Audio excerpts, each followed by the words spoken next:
para este seminario sobre cohesión social y desarrollo humano, el papel de las políticas sociales, para verlo me acompaña Teresa Mendizábal. Yo soy Carlos Ocaña, el director general de FUNCAS.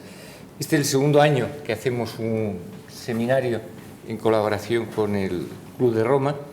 El seminario del año pasado fue muy satisfactorio en muchos sentidos. Tuvimos la oportunidad de hablar en serio sobre temas sociales.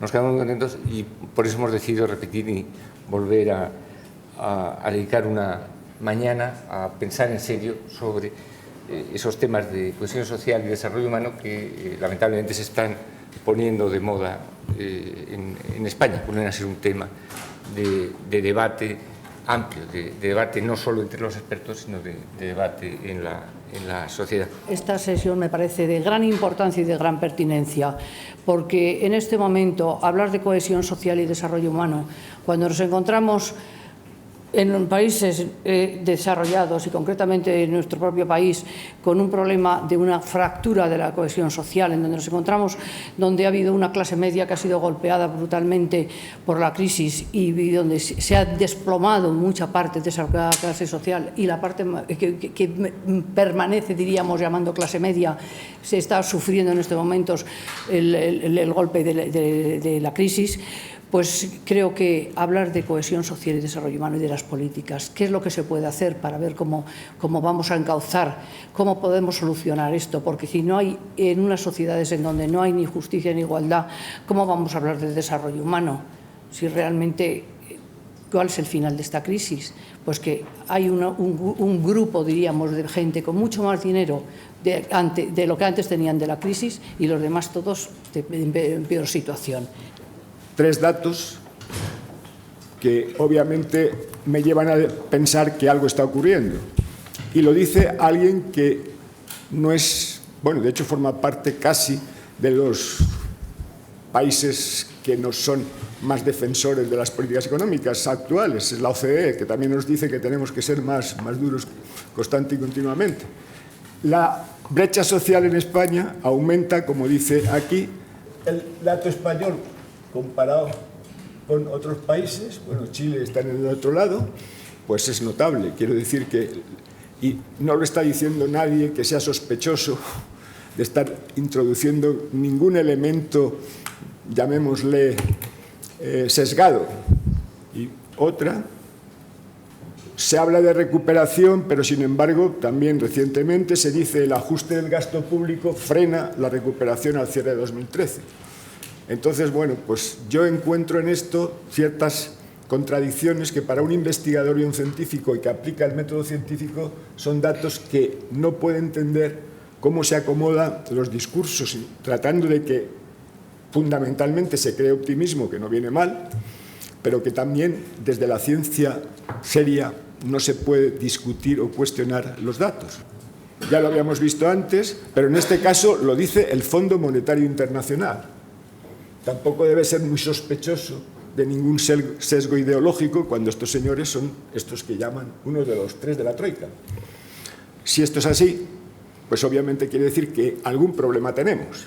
Como muy bien decía Emilio, los sociólogos sabemos perfectísimamente que la desigualdad está aumentando en España. También es verdad que hay que pensar qué estado del bienestar, qué sistema de protección social es capaz de aguantar tantos años, ¿no? Lo que se le está pidiendo a los estados del bienestar del sur de Europa es pues, realmente mucho. Quiero recordar aquí, porque siempre pensamos que los procesos de europeización y demás estamos yendo hacia los... Muchas veces nos confundimos y decimos, es que, claro, el modelo social europeo son los países nórdicos. No es verdad, o sea, el modelo social europeo es un modelo de mínimos, porque sería imposible poner a Rumanía a nivel de los países nórdicos de repente, o a España, sin ir más lejos, ¿no? O a Francia. Lo cual quiere decir que evidentemente son modelos de consenso, modelos en que lo que se está es yendo hacia mínimos de protección social, no a máximos, ni muchísimo menos. Nuestro problema es evidentemente muy grande, pero es un problema para muchos de los miembros de la Unión Europea. O sea, cómo te las ingenias para, evidentemente, producir mejoras en la protección social, reduciendo el gasto o al menos manteniéndolo, ¿no? Quizá en la época de principios de los años 2000, finales o mediados de los 90 en adelante, una de las cosas más novedosas es que aparecen políticas que son nuevas para nosotros, que en Europa ya llevan cierto tiempo, pero son estas políticas que quieren obedecer a los nuevos riesgos sociales. Son políticas de igualdad de género, por ejemplo, son políticas de conciliación trabajo-familia. Pongo el énfasis en estas políticas porque estas políticas de nueva creación son con las que con la crisis fueron las primeras en sufrir, digamos, fueron las primeras en desaparecer. Lo que no vemos es cuáles son las consecuencias de esas reducciones a largo plazo. Y ahora las estamos viendo, pero tendremos que esperar por lo menos una década para entender realmente cuál es el impacto de esa reducción. Sobre todo en un momento en el que, como he dicho al principio, todavía no habíamos llegado a un grado de madurez que nos hubiera permitido aguantar el barco, digamos, en el temporal. Es muy probable que en el caso de la ley de dependencia, por ejemplo, el barco se hunde y va a ser muy difícil de rescatar, ¿no?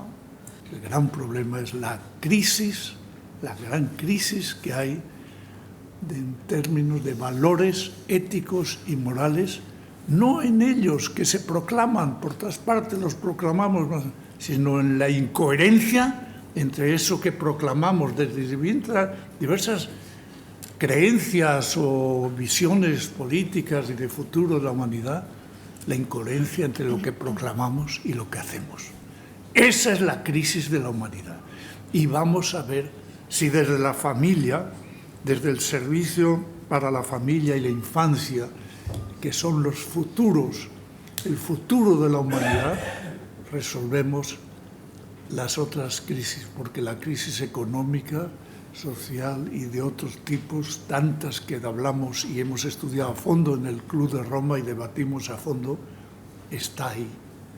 Fíjense, en 2012, yo llevo trabajando en esta dirección general, sirviendo a esta dirección general desde 2012, fueron 203 millones de euros, en 2013 han sido 210 y este año 2014 220.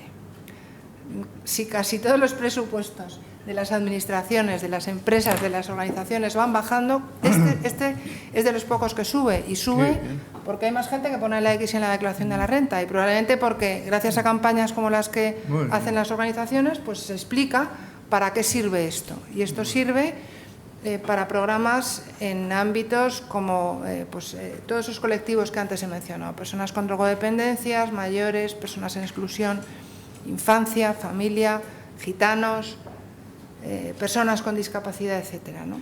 Hay que dar la caña, pero ahora también hay que dar el pez, porque si el pescador no ha comido, difícilmente va a poder pescar.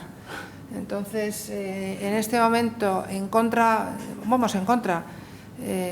más bien complementando lo que siempre se decía, que lo importante en la inclusión social era dar habilidades, pues ahora nos encontramos con la urgencia a través de programas de urgencia social, pues facilitar a las personas pues que coman, que puedan pagar sus alquileres o que respondan a las necesidades más básicas de su vida, ¿no? Realmente la situación social es en algunos espacios muy crítica. Todos tenemos la conciencia de que hay que hacer algo, pero por otra parte es muy interesante saber qué margen económico tenemos para resolver muchas de las cuestiones acuciantes que se están planteando.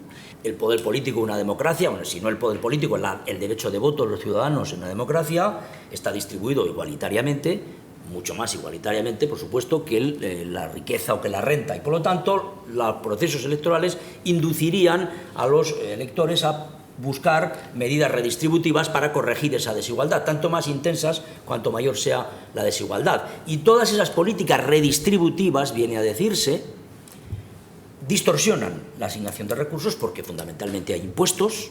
En el tema de los impuestos, la distorsión que esto representa, como decíamos, sobre las decisiones de ahorro, decisiones de inversión, decisiones de trabajo, etcétera, o de asunción de riesgos, y por lo tanto perjudica. Es decir, que la desigualdad genera redistribución, y la redistribución, las políticas redistributivas vendrían a ser malas. Parece que ahora aquí se le echa la culpa a las políticas redistributivas derivadas de la desigualdad que nace del mercado. La tendencia que muestra este gráfico es una tendencia que nos debería de llamar enormemente a la reflexión. Es decir, una sociedad que durante tantos años ve aumentar la población afectada por pobreza severa año tras año y sin ningún indicio todavía presente de que esto haya cambiado de tendencia, es una sociedad que está firmando su sentencia de muerte como tal. Será otra cosa después seguramente lo que vamos a conocer. Pero no sé si va a ser este mismo modelo de sociedad el que puede resultar si no corregimos estas tendencias y estos hechos. Y todo tiene que ver al final con un tema que es clave y que no un tema, sino cuál es el protagonista de todo esto. Al final es el ser humano, al final es la persona. Organizada en una familia, organizada en una entidad, organizada en una empresa, organizada como ciudadano, organizada como vecino, organizada, en definitiva, como persona. La evaluación de las políticas de cohesión social que se han desarrollado en España tienen una asignatura pendiente de una evaluación de cómo han tenido sus efectos más directos en el desarrollo personal, familiar, económico y en el conjunto de la sociedad. Muchísimas gracias.